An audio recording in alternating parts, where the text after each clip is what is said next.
ويشفي صدور قوم مؤمنين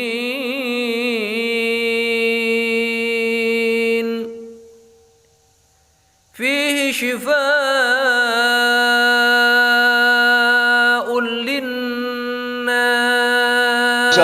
Untuk melihat bahwa yang kita lakukan ini murni kepada kebaikan atau ada arah kepada keburukan, bagaimana? Salah satu cara yang paling sederhana adalah kita lihat langkah kita selangkah ke depan atau dua langkah ke depan dari kebaikan yang akan kita lakukan. Maksudnya bagaimana? Ben bingung dhisik. Kita melihatnya tidak hanya pada satu yang di hadapan kita, tidak hanya pada yang kita lakukan, tapi kita perhatikan satu langkah atau dua langkah ke depan dari apa yang kita lakukan. Contoh kalau sholat duha. Kalau saya sholat duha ingin rezeki lancar, maka targetnya pada rezeki ini tadi. Targetnya bukan sholat duhanya. Sakit paham ya? Kalau saya ingin rezeki lancar karena saat ini saya pengen omah, pengen mendapat rumah atau pengen dapat mobil, maka sholat duha ini targetnya adalah rumah atau mobil. Kenapa? Ya berhenti di situ, ngeten lho maksudnya. Ya, ini terlepas dapat di dunia atau di akhirat, ini pembahasan untuk melihat. Yang saya sampaikan ini untuk melatih bagaimana yang kita lakukan itu murni ibadah atau karena ada kepentingan udang di balik peyek. Ya, saya ingin memperjelas ada ungkapan seperti ini. Awakmu itu ora usah berdoa, ibaratnya gini. Awakmu itu ora usah memohon Gusti Allah, ibaratnya, "Pak ya Allah kirimkan aku jodoh yang terbaik." Ora usah. Tapi awakmu tugasnya bertakwa, jalani apa yang dianjurkan oleh Allah, tinggalkan apa yang dilarang oleh Allah. Itu nanti Allah akan memberi sendiri apa yang kamu butuhkan saat itu. Jadi lebih baik kamu menjalani, jangan ada embel-embel. Aku sholat tahajud, ben aku lagi ganteng. Arjo, duwe embel itu kewajiban. Allah itu sayang dengan orang yang bertahajud tiap malam. Itu nanti Allah sudah tahu apa yang ada di hati. Itu lebih leres, apalagi kita berdoa siang dan malam beda oleh jodoh. Pun banter-banter, kula maklumi kok. Kula mau maklumi. Nggih.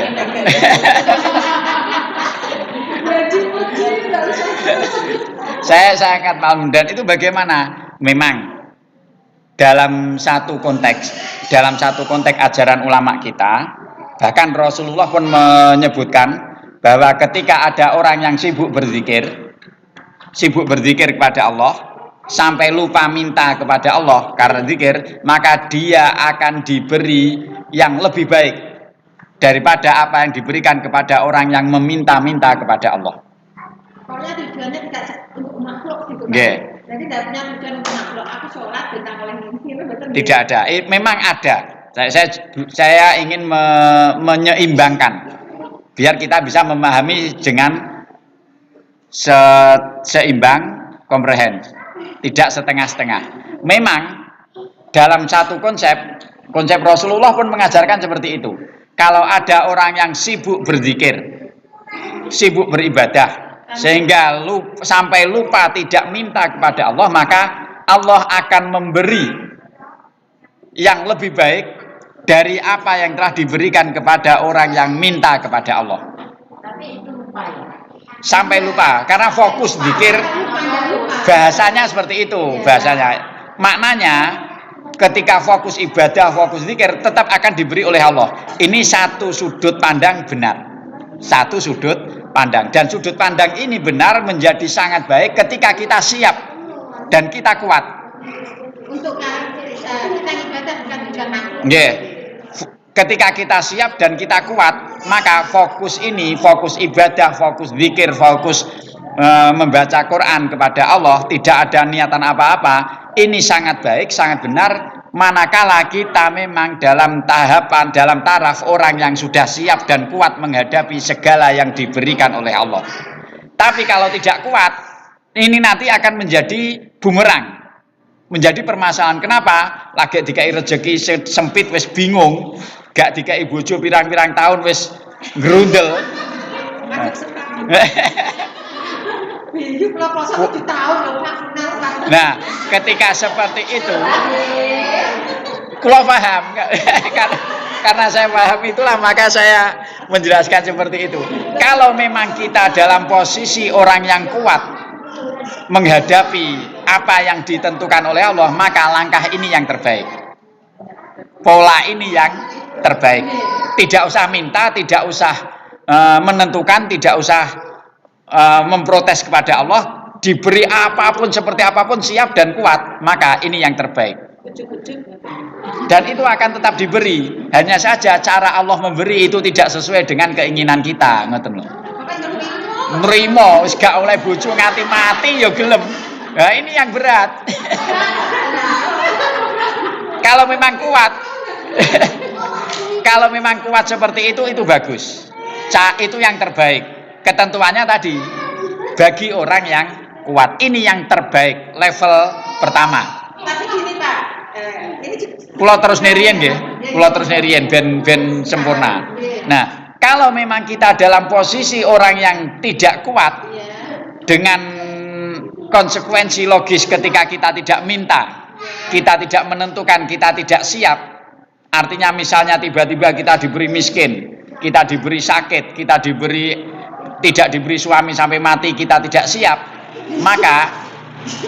Maka ini kita masuk dalam kewenangan yang diberikan oleh Allah pada level kedua, yaitu kita boleh meminta.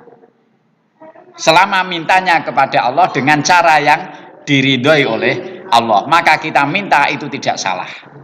Jadi nuwun sewu, akhirnya sholat tahajud tujuannya biar segera diberi suami, ini tidak salah untuk orang yang tidak siap dengan segala konsekuensi serah diri total kepada Allah tadi. Betul bingung ya? sebenarnya betul. Nah, tapi kurang terima. Maksud saya gini Pak, kita sudah menemui masa sebenarnya. Seolah-olah ini punya harapan. Ibaratnya gini, ya Allah Gusti, daripada saya seperti ini terus kirimkan saya yang terbaik. Nah, alhamdulillah saat doa itu Allah mengabulkan, dikirimkan. Tetapi seolah-olah dikirimkan itu benar-benar tidak sekufu dengan kita. Terus kita menolaknya gini, ya Allah, yang aku inginkan itu menjadi imam segala-galanya. Yang ini cuma imam materi. Nah, inilah yang kita tolak gimana? Yang kadang kelemahan kita di sini. Yang kita harus memahami ya. Bahwa banyak hal yang kita anggap baik, yang baik menurut kita itu tidak baik bagi kita. Kalau demel bahasa sing angel riyen. Ben. Kula ajak mikir nih. Banyak hal yang buruk menurut kita tapi itu baik bagi kita. Sakit dipaham nggih niki? Mboten mulek ya. Banyak hal yang baik menurut kita tapi sebenarnya itu buruk bagi kita. Tapi banyak hal yang baik buruk menurut kita tapi itu malah baik bagi kita. Kalau dalam bahasa Jawa, jalmo tan kena kiniro. Nah, ini wong kuno. Manusia itu tidak bisa ditebak. Perjalanan hidup manusia itu tidak bisa ditebak. Maka dalam konsep tadi, saya tadi menerjemahkan ayat Al-Quran. Ayat Al-Quran itu wa asa antakrahu syai'aw wa huwa khairul lakum wa asa antuhibbu syai'aw wa huwa syarrul lakum. Mungkin engkau tidak suka sesuatu tapi itu malah lebih baik bagimu. Dan mungkin engkau menyukai sesuatu tapi itu malah lebih buruk bagimu. Ini berkaitan dengan jihad, perang. Yang ini. Ayat lain menyebutkan fa'asa antakrahu syai'aw wa yaj'alallahu fihi khairan katsira. Maka mungkin engkau tidak menyukai sesuatu tapi ternyata Allah malah memberikan kebaikan yang banyak di situ. Kayak gak terima emane. Mosok to. Bisa dipaham ya? Tangan saya yeah. Tetapi apabila Allah sudah memberikan Al-Quran, tapi kan tidak mungkin Allah memberikan apa yang kau inginkan seperti kamu di surga segitu konkretnya yang kau minta.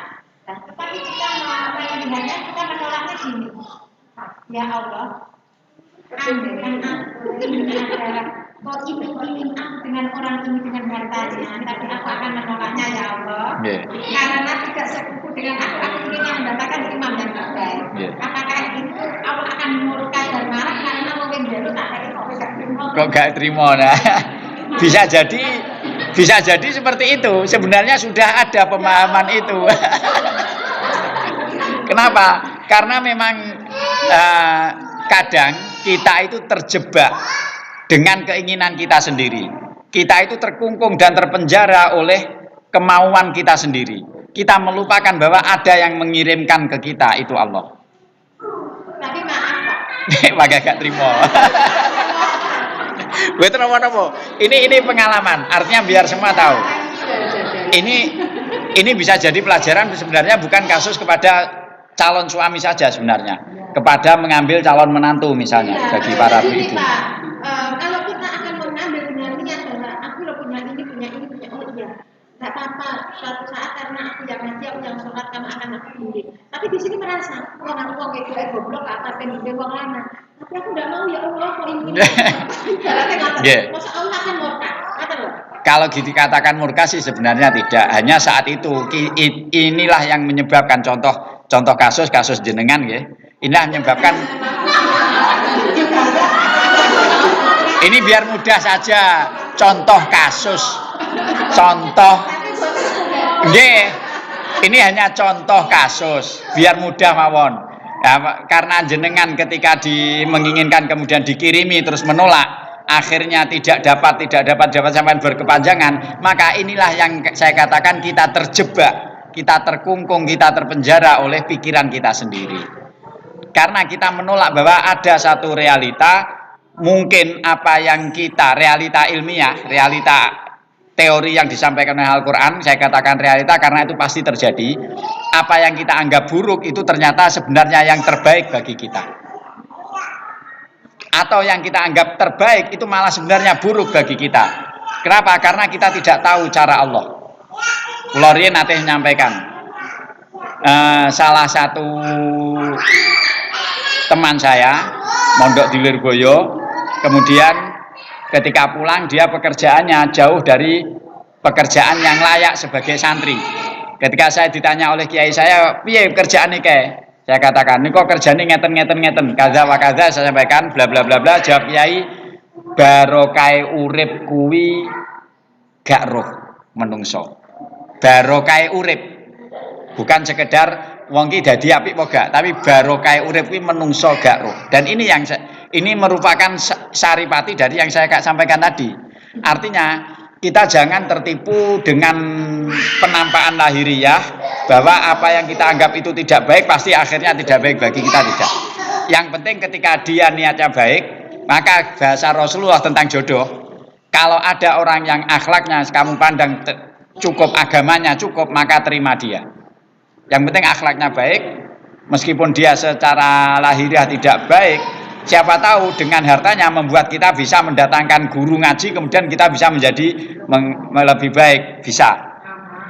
Tapi kebetulan baik bukan itu bagaimana kalau mungkin ini bukan jodoh. Nah, bukan jodoh karena ditolak, ya karena saat itu tidak jodoh.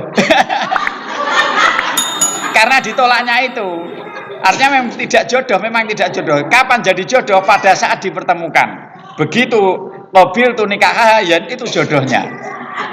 Kalau belum qabil tu nikah, maka tidak jodoh. Kalau sudah qabil tu nikah, lah kok ternyata akhirnya meninggal atau terpisah, maka ya jodohnya hanya sampai di situ. Artinya kok mungkin ada jodoh lain. Artinya ya perjalanan ya biarlah. Tidak pasti jodoh itu pasti satu, tidak. Kalau ungkapan bahwa wanita dari tulang rusuk laki-laki itu hanya sebuah ungkapan saja, bukan berarti wanita satu suaminya harus satu, tidak juga. Artinya maksudnya suaminya harus satu, begitu sudah meninggal tidak boleh cari lagi juga enggak. Jangan salah paham. Kalau suami satu mempunyai istri 4 terus kemudian itu tulang rusuknya hilang 4 juga tidak. Itu hanya sebuah ungkapan saja. Jadi bukan berarti seperti itu. Bisa dipahami yang ini. Artinya memang kita dalam memilih, dalam menjalani hidup, ya apa yang ada di hadapan, kalau memang dalam kacamata agama sudah baik, ya sudah selesai. Ketika keinginan kita, kemauan kita yang muncul, maka jangan-jangan ini tadi, setan menunjukkan keburukan dalam bentuk kebaikan. Tapi pemandangan kita kan lebih baik dari akhlaknya dan ibadahnya. Nah, itu memang yang paling ideal seperti itu. Kalau memang jelas ada seseorang yang datang ini ibadahnya, akhlaknya tidak baik, ya sudah ditolak karena itu masih dalam rel yang benar. Kalau memang dia ibadahnya baik, kemudian akhlaknya baik, tapi kebetulan dia keilmuannya lemah, kemudian kita menolak, walah mong sugih bondo tok, padahal aku gak pengen sugih bondo, aku pengen sing sugih ilmu. Maka ini jangan-jangan bukan kepastian loh ya, jangan-jangan ini yang diungkap Imam Ghazali ini tadi, setan menggiring kita kepada keburukan tapi dalam pola kebaikan. Jangan ini bukan berhenti pada yang dipertanyakan Bu Wiwin tadi saja loh ya. Artinya mungkin nanti ibu-ibu kalau ingin mengambil menantu ini masuk. Benar, karena sekarang ini banyak yang berpikir seperti itu. Saya harus mendapat menantu yang seperti ini. Misalnya seperti Pak Wahab, wis ganteng. Gua nyebut ganteng itu loh. Nggih, sampun cekap nggih niki, Bu Wi. Nggih, terus ngirim. Oke. Nggih, Dadi.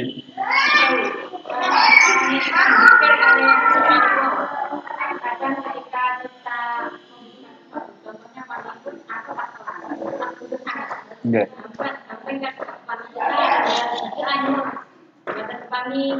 Apa seperti itu maksud doa itu harus kita lakukan seperti itu akan ketika kita mengucapkan ya Allah itu akan sebenarnya itu hanya bukan doa apa itu termasuk sebagai doa apa itu cukup sambat.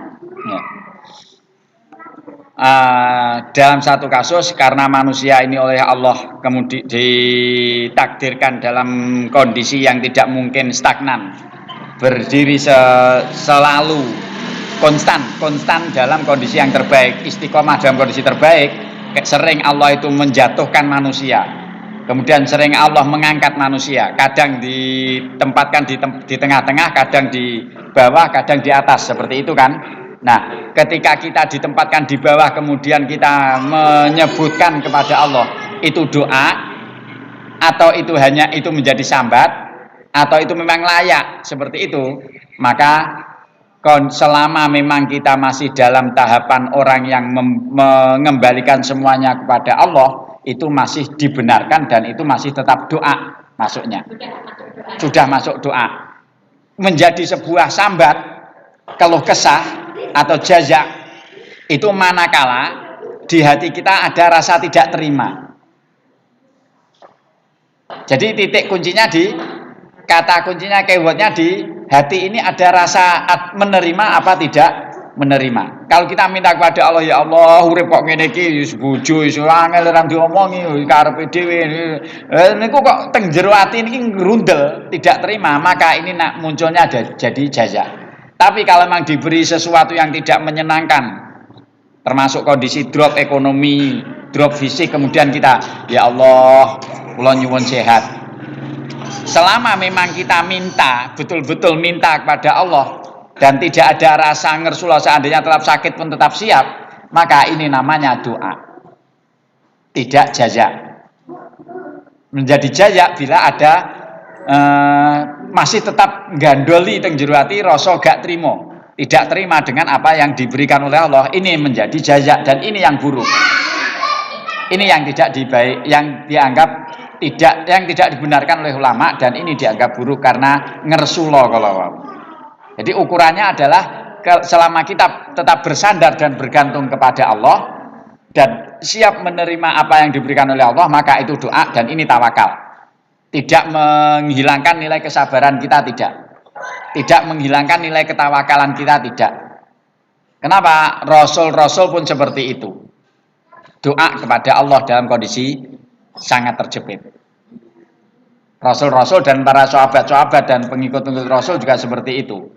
Akan tetapi ketika kita memang di dalam doa itu masih ada rasa tidak terima, kalaupun diberi yang tidak cocok dengan harapan kita padahal sudah berdoa tetap tidak terima, maka inilah yang disebut al-jaz'u atau jaza' atau ngersulo. Ukuranipun apa? Ukuranipun sikap penerimaan kita pasca kita berdoa. Saged dipahami. Kalau setelah berdoa tetap wes kok pagah ngene to. Ya Allah, kok pagah ngene to ya Allah. Nah, itu namanya keluh kesah, sambat ngersulo. Ini yang tidak baik. Pak, seandainya kita selalu berdoa dan doa itu dalam berdoa, aku percaya ya Allah, mungkin kalau terlalu tinggi doaku makanya dikasihnya lama. Ibarat karena aku ingin ini, karena ingin bagiku itu terlalu tinggi ya Allah, aku menunggu lama pun aku siap. Tapi itu di ibaratnya. Niku berarti saya kepinginannya lebih kuat. Nggih, monggo. Berarti saat itu keinginan kita lebih dominan masih. Artinya berarti masih ke makhluk. Iya, masih ke makhluk. Artinya yang penting kita ingin monggo kula nyuwun ngeten iki. Akhire jenengan ijabahi monggo jenengan. Nah, itu bentuk pasrah kita sebenarnya kepada Allah. Dan semoga kita diberi kekuatan. Allahumma amin. Niki melebar tapi insya Allah masih berkaitan dengan diri kita. Dan dari pertemuan hari ini kita paham, kita bisa mengerti bahwa ternyata memang berjihad melawan nafsu, berjihad melawan setan itu sangat berat, sangat lembut. Menawi buatan diterangne lembut ngeten iki jenengan buatan memahami betapa beratnya itu. Sing enteng-enteng mawon dereng patos paham napa malih sing lembut, tapi paling tidak dengan begini kita tahu bahwa hati ini adalah lautan yang tidak bisa terduga. Perputaran pergulatan dan pergolakan hati ini hanya kita yang tahu, hanya kita yang bisa menyandarkan kepada Allah dan hanya kita yang bisa mengendalikan. Tidak siapa-siapa. Bukan orang lain, bukan apa. Yang penting kuncinya apa? Berserah diri kepada Allah sepenuhnya. Doa monggo doa, tawakal monggo tawakal. Kepada orang lain jangan sebisa mungkin kita jangan menunjukkan bahwa kita itu lebih baik. Sebisa mungkin kita tidak debat, tidak ngeyel. Kalaupun kita dalam posisi dimintai untuk menyampaikan, kita sampaikan. Kalaupun dalam posisi memungkinkan kita mendebat, tetap jaga hati, jaga diri. Semoga kita diberi kekuatan oleh Allah. Allahumma amin. Al-Fatihah.